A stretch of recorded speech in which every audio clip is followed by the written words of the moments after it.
Welcome! In today's quick guide, I'm going to show you how to enable the Pause app activity if unused feature for Snapchat.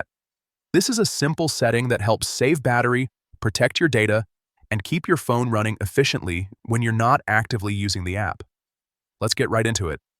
First, unlock your phone and open the Settings app. This is where you control everything related to your device. So once you're in, you're already on the right track. Next, scroll down until you find Apps or App Management.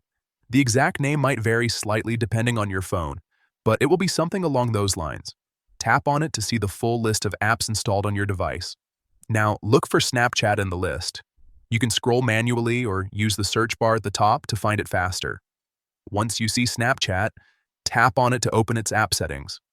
Inside the Snapchat settings page, find and tap on Permissions. This section shows what access the app has on your phone, like camera, microphone, and storage. After that, scroll down through the Permissions screen until you find the option called Pause App Activity if unused. Once you see it, simply toggle it on, and